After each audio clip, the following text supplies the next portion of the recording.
Hello student, आज हम लोग टू वेरिएबल्स इक्वेशंस के बारे में देख रहे हैं। दो चर वाले जो रैखिक समीकरण लीनियर इक्वेशंस होते हैं उनमें हम किस तरह से उनकी कंडीशंस को समझेंगे।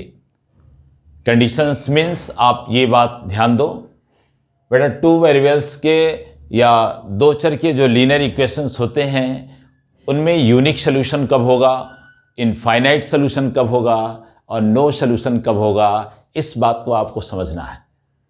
देखो ये क्वेश्चन बेटा बहुत ही नेसेसरी है समझना।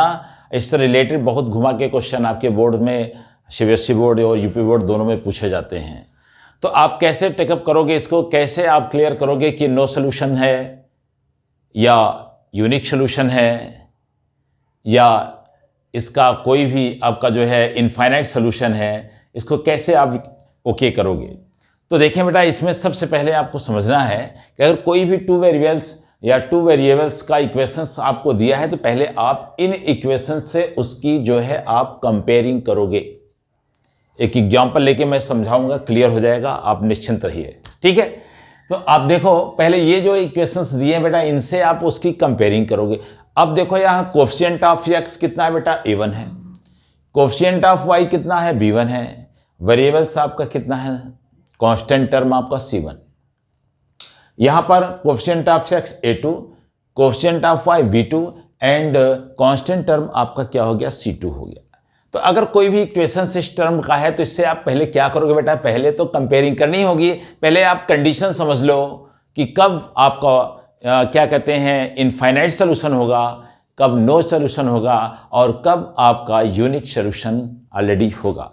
तो देखो बेटा, इसकी तीन कंडीशंस होती हैं। अगर आपकी जो है कंडीशन, फर्स्ट कंडीशन ये होती है, if a1 upon a2 does not equal b1 upon b2।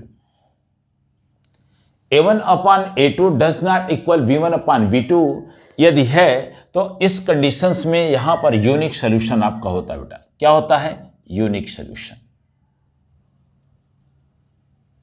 ठीक है। इस कंडीशन में आपका यूनिक सोल्यूशन होता है, यानी इसको आप कहते हो अद्वितीय हल। क्या कहेंगे, अद्वितीय हल, यूनिक सोल्यूशन कहेंगे, यानी उसका एक ही हल होगा। कितने हल होंगे बेटा, एक हल, ठीक, वन सोल्यूशन आपका होगा। सेकेंड कंडीशन ये होती है, if a1 upon a2 equal b1 upon b2 equal c1 upon c2। a1 upon a2 equal b1 upon b2 equal c1 upon c2। इस कंडीशन में बेटा इसमें क्या होते हैं, इनफाइनाइट सोल्यूशन होता है। कितना होता है, इनफाइनाइट सोल्यूशन, ठीक है। यानी इसके आप अनंत हल होंगे, अनंत हल होंगे, clear. a1 upon a2 does not equal b1 upon b2 तो आपके यूनिक सोल्यूशन यानी एक ही हल होगा। अगर ये तीनों इक्वल है, a1 upon a2 equal b1 upon b2 equal c1 upon c2, तो उसका इनफाइनाइट सोल्यूशन होगा, यानी उसके अनंत हल होंगे। तीसरी कंडीशन बेटा आपकी ये होती है, if a1 upon a2 a1 upon a2 equal b1 upon b2 does not equal c1 upon c2। इस कंडीशन में बेटा होता है क्या, नो सोल्यूशन,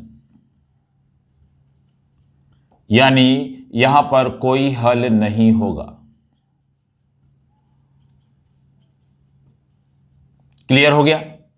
ये तीन प्रॉपर्टी होती है, थ्री प्रॉपर्टीज आपकी होती हैं। इन तीनों प्रॉपर्टीज के अकॉर्डिंग ही हम इसके क्वेश्चन को सॉल्व करते हैं। अगर हम कोई भी क्वेश्चन, इसका कोई प्रॉब्लम लें, आप देखो उसके क्या होंगे, यूनिक सोल्यूशन होंगे कि इनफाइनाइट सोल्यूशन होंगे कि उसका नो सोल्यूशन होगा। इसको हम कैसे उस क्वेश्चन के बेस्ड पर हम इसको सॉल्व करेंगे। तो कोई एक क्वेश्चन हम आपसे ले रहे हैं भाई, यहां पर मान लीजिए 3/2x प्लस, या कोई भी आप अपने से भी ले सकते हो। यहां पर एक एग्जाम्पल्स ले लो भाई, ठीक है। मान लीजिए आपने लिया यहां पर कितना भाई, 3/2x plus 5/3y, 3/2x plus 5/3y equal to, या माइनस आप ले सकते हो 7 इक्वल टू 0। सेकेंड आपका बेटा 4x माइनस 10y इक्वल, या माइनस आप ले लो 14 इक्वल आपका हो गया बेटा कितना, 0। जे आपके पास इक्वेशंस दिया गया है, इसमें आपको ये क्लियर करना है कि वन सोल्यूशन, नो सोल्यूशन या इनफाइनाइट सोल्यूशन। तो सबसे पहले आप क्या करोगे बेटा, कंपेयरिंग दिस इक्वेशंस, इन दोनों इक्वेशंस की इससे आप क्या करो, तुलना कर दोगे, कंपेयरिंग कर लेंगे। अब जब कंपेयरिंग करोगे तो यहां पर x का कोफिशिएंट आपका बेटा कितना 3/2, यहां x का कोफिशिएंट a1, तो आप लिख सकते हो a1 इक्वल टू 3/2। ठीक, फिर देखो y, coefficient of y 5/3, coefficient of y b1, यानी b1 इक्वल टू कितना हो गया बेटा, यहां पे आपका 5/3, एंड c1 इक्वल टू -7। फिर आप देखो बेटा a2 equal coefficient of x, a2 की वैल्यू यहां पर कितनी है 4, कोफिशिएंट ऑफ y ये आपका b2 है, b2 की वैल्यू आपकी कितनी हो गई -10, एंड c2 इक्वल टू -14। अब आप करें क्या, इन तीनों की वैल्यू निकाल सकते हैं। a1/a2 सबसे पहले आपको फाइंड करना होगा। a1/a2 बेटा कितनी है 3/2 होल बाई 4 इक्वल टू आप लिख सकते हो 3/8।